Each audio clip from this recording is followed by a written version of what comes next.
E nas nossas análises individuais chegou a hora de falar dele. O primeiro reforço contratado para 2025 foi anunciado ainda em dezembro de 2024.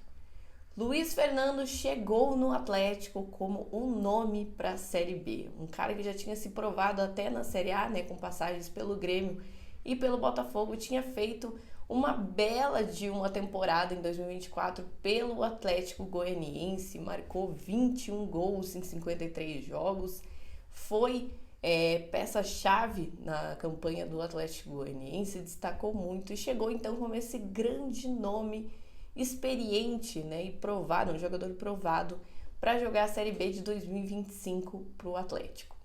Talvez tenha gerado um pouquinho de polêmica aí, porque esses dias a gente fez uma arena falando das 10 maiores decepções. Eu acabei colocando o Luiz Fernando na minha lista ali como quinto, sexto. Na verdade, podia até ter jogado ele um pouquinho mais para trás nessa lista, por conta de decepção. E vai parecer até nada a ver eu falar isso, porque os números do Luiz Fernando em 2025 realmente foram muito bons. Ele termina como artilheiro do time com 13 gols, o segundo em assistências com 6. Mas eu vou aqui recapitular a temporada deles para ver se vocês me entendem um pouquinho e relembram como é que foi também, para vocês deixarem aí a opinião de vocês. É lógico, como eu falei lá no meu critério, não chegou a ser essa decepção toda, porque ele realmente foi decisivo, ajudou principalmente o Atlético ali na reta final também com as suas assistências, foi importante sim para o time, mas eu esperava um pouquinho mais dele, por quê? O Luiz Fernando chegou arrebentando no Paranaense.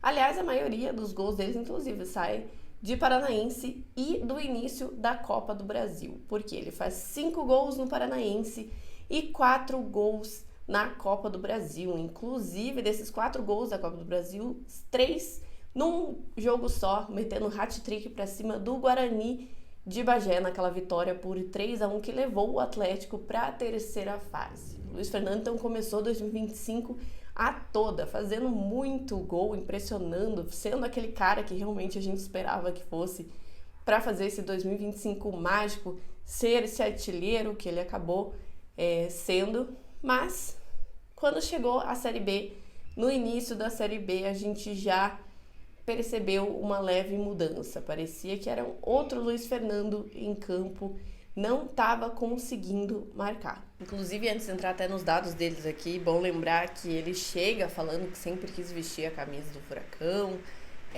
Quando fez o hat-trick contra o Guarani de Bagé, inclusive, se escolhe música, né? Quando se faz 3 gols, ele escolheu o hino do Atlético, então rolou aí essa identificação com o clube. Mas agora eu vou explicar para vocês por que da minha decepção. Luiz Fernando fez esse início mágico, né, no Paranaense, metendo gol, sendo esse cara, né, que eu achei que ele vinha para ser mesmo, que era para marcar muitos gols.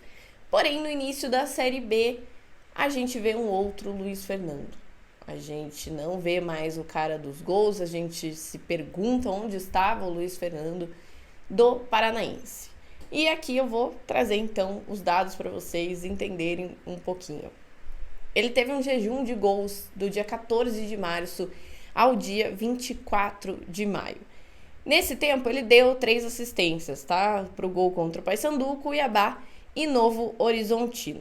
Ele voltou a marcar gol contra o Operário no dia 1 de junho e aí ele marcou novamente contra o Avaí no dia 21 de junho.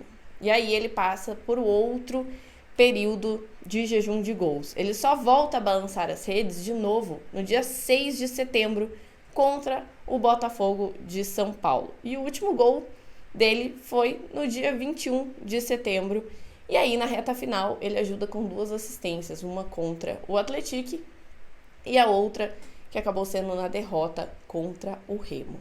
Vale lembrar também que nesse período ali em julho, na derrota contra o Goiás, ele acabou sentindo o joelho, ele sai até os 23 minutos do primeiro tempo. E o Mendonça, recém-chegado, né, entra em campo, faz sua estreia, então um pouquinho mais cedo do que se esperava, por conta dessa lesão do Luiz Fernando. E até por conta disso a gente vê então o Luiz Fernando que acaba perdendo um pouco do seu espaço como titular para o time Mendonça, por exemplo. E aí o Luiz Fernando, claro, passa a ser peça importante no elenco, Ele entra nos jogos, né? Mas perdeu aquele ponto de ser o titular, de ser o cara dos gols do Atlético, que a gente tinha visto no Paranaense. Só por conta disso que eu acabei me decepcionando um pouquinho, porque eu tinha visto um cara no Paranaense que na Série B não foi mais esse cara de balançar tanto as redes assim. Mas lógico, pontuando aqui, foi importante nesse elenco.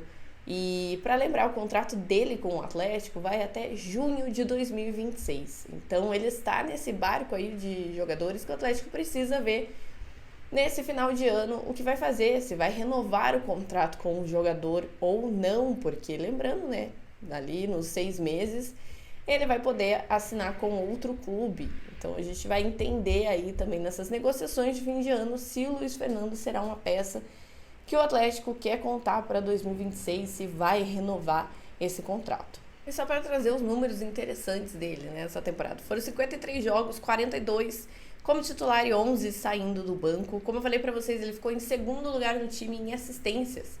Foram 6 assistências que ele deu contra o Remo, o Atlético e lá em abril contra o Novo Horizontino, Cuiabá, Paysandu e São Joséense. Nos gols, no Paranaense ele fez 1 contra o Rio Branco, 1 contra o Operário, 1 contra o Andraus, 2 contra o Azures.